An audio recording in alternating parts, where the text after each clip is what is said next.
Hello everyone, आज हम new chapter start करते हैं। Chapter number 6, cubes and cube root. अभी तक हमने स्क्वायर एंड स्क्वायर रूट्स के बारे में पढ़ा था। अब हम पढ़ेंगे क्यूब्स एंड क्यूब रूट्स के बारे में। इसका इंट्रोडक्शन कर लेते हैं। क्यूब्स होता क्या है? आपने शेप्स में तो पढ़ा होगा क्यूब क्या होता है, लेकिन नंबर्स में क्यूब क्या होता है? A number obtained when a number is multiplied by itself 3 times are known as cube numbers. देखिए, इसे समझाने के लिए मैं पहले एग्जांपल ले लेती हूँ।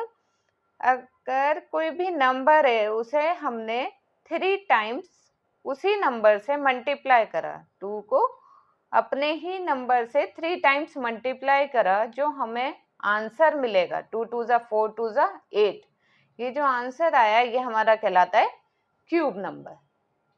ठीक है, यही बोला था। A number obtain when a number is multiply by itself. जो नंबर ऑब्टेन होता है किसी भी नंबर के 3 टाइम्स मल्टीप्लाई से, अपने ही नंबर से 3 टाइम्स मल्टीप्लाई हो रहा है 2, तो ये जो हमें नंबर मिलता है ये हमारा कहलाता है क्यूब नंबर्स। इसे 3 टाइम्स मल्टीप्लाई हो रहा है तो हम इसे लिख सकते हैं 2 की पावर में 3। 2 की पावर में 3 ये कहलाता है 2 का क्यूब, 2 क्यूब। ठीक है, 2 क्यूब कितना होगा? 8। इसी तरह से अगर मैं 5 का क्यूब लिखूं, 5 क्यूब का मतलब ये नहीं है कि 5 को 3 से मल्टीप्लाई करना है। इसका मतलब है 5 को 3 टाइम्स मल्टीप्लाई करना है, जैसे हम स्क्वायर में करते थे। इसी तरह से ये क्यूब है, अब तो इसका मतलब क्या है कि 5 को 3 टाइम्स मल्टीप्लाई करना है। तो ये मल्टीप्लाई करेंगे, ये आ जाएगा 125। तो 5 की पावर क्यूब 3, मतलब 5 क्यूब का हमारे पास क्यूब नंबर क्या मिल गया? 125। इसी तरह से हम और भी क्यूब नंबर निकाल सकते हैं। हम 1 to 10 निकालते हैं। 1 का क्यूब क्या होगा? 1। 2 का क्यूब क्या होगा? 2 को 3 टाइम्स मल्टीप्लाई करेंगे 8। 3 को 3 टाइम्स मल्टीप्लाई करेंगे, ये आ जाएगा 27। 4 को 3 टाइम्स मल्टीप्लाई करेंगे, ये आ जाएगा 64। 5 को करेंगे तो ये आ जाएगा हमारा 125। 6 का क्यूब क्या होगा? 6 को 3 टाइम्स मल्टीप्लाई करेंगे तो ये आ जाएगा हमारा 216। एंड 7 का करेंगे तो ये आ जाएगा हमारा 343। और फिर इसके बाद 8 का करेंगे तो ये आ जाएगा हमारा 512। एंड 9 का करेंगे तो ये आ जाएगा 729। एंड 10 का करेंगे तो ये आ जाएगा 1000। ठीक है, इसी तरह से हम आगे भी और भी निकाल सकते हैं। हमने अभी 1 to 10 निकाले हैं, ये तो एटलीस्ट याद होने चाहिए। अब आगे करते हैं हम।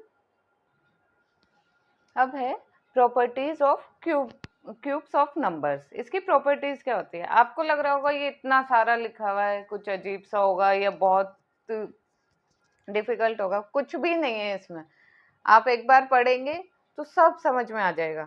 देखिए, ये क्यूब नंबर्स लिख रखे हैं। अब इसमें देखिए, आप देख रहे होंगे ये 1 का क्यूब 1, 2 का क्यूब 8। अगर मैं ओड नंबर देखती हूँ, खाली ओड नंबर, तो 1 का क्यूब 1 ओड आ रहा है। 3 का क्यूब देखती हूँ तो 27, 7 ओड नंबर आ रहा है।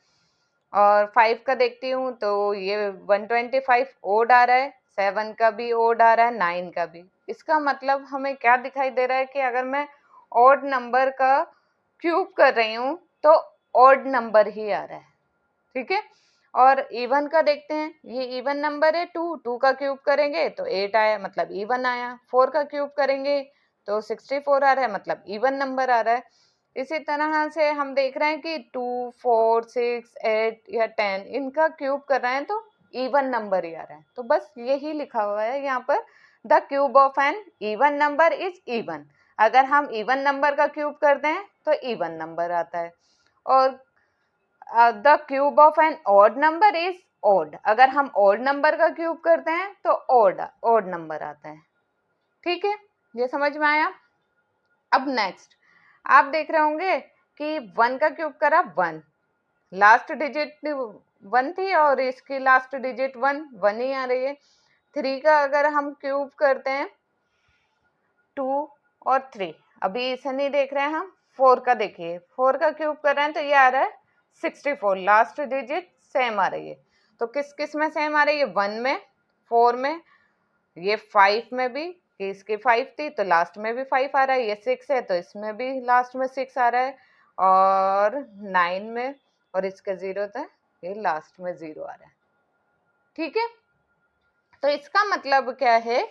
Cube of number ending with digit 0, 1, 4, 5, 6 and 9। ये देखा है हमने, 0, 1, 4, 5, 6 एंड 9।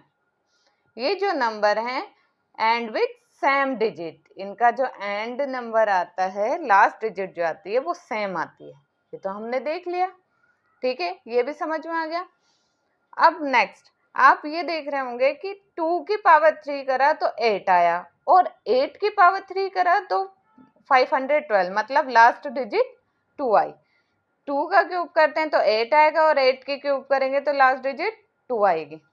अपोजिट में आ रही है ना।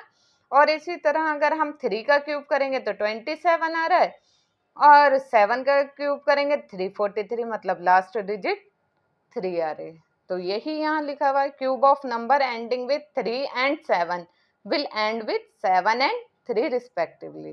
कि अगर हम लास्ट डिजिट 3 होती है तो 7 आते हैं, उसका क्यूब करने के बाद लास्ट डिजिट 7 आती है, और अगर 7 होता है तो क्यूब करने के बाद लास्ट डिजिट 3 आती है। इसी तरह से अगर 2 होता है तो लास्ट डिजिट 8 आती है, और 8 होता है लास्ट में तो इस क्यूब करने के बाद लास्ट डिजिट 2 आती है, जो हमने यहाँ देखा है कि 2 का क्यूब करने पर 8 आएगा, और 8 का क्यूब करने पर 512, मतलब लास्ट डिजिट 2 आएगी।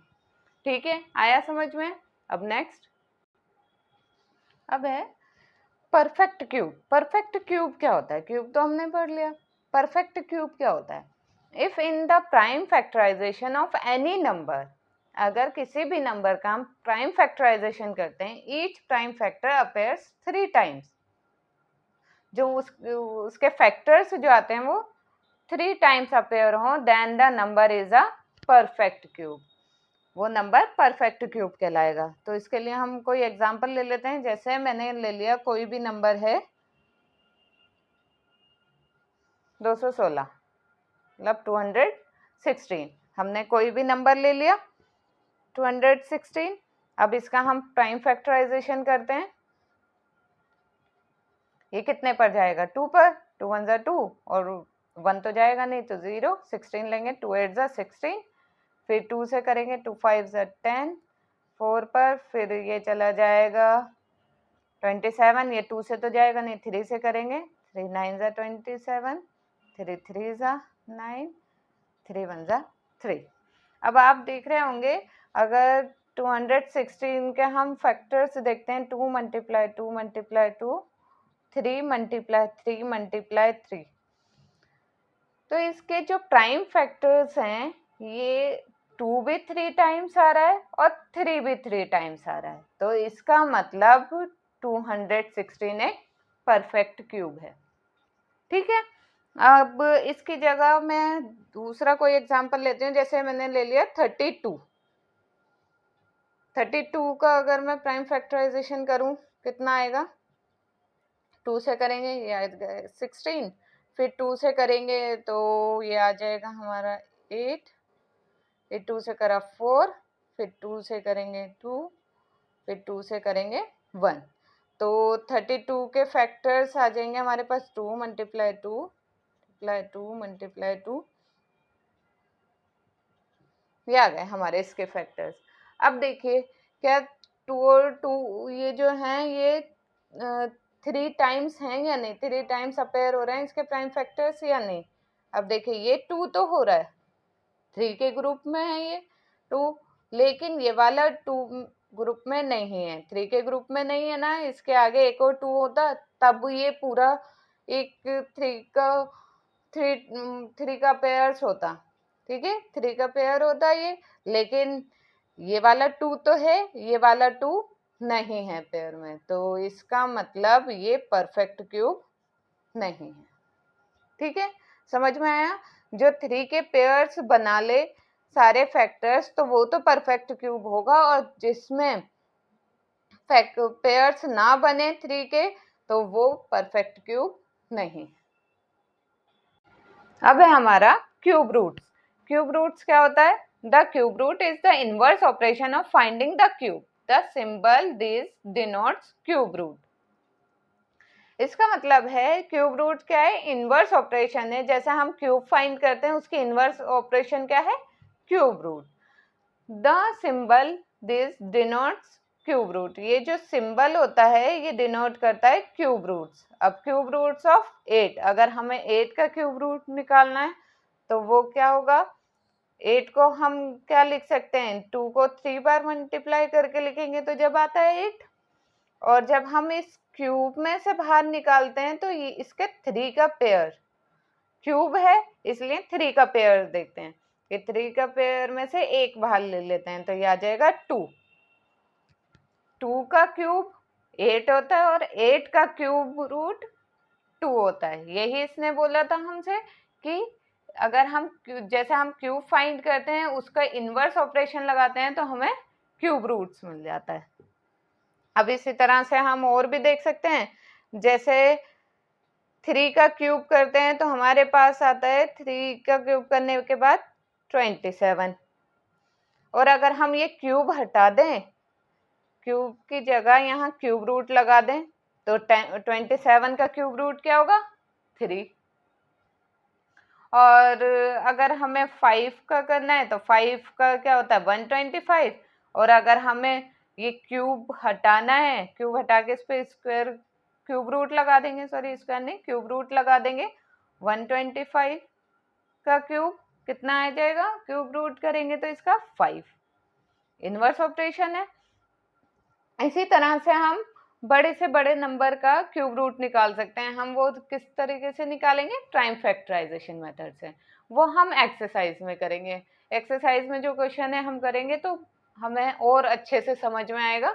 अब नेक्स्ट वीडियो में हम एक्सरसाइज के क्वेश्चन करेंगे। Please like, share and subscribe my channel. Thank you.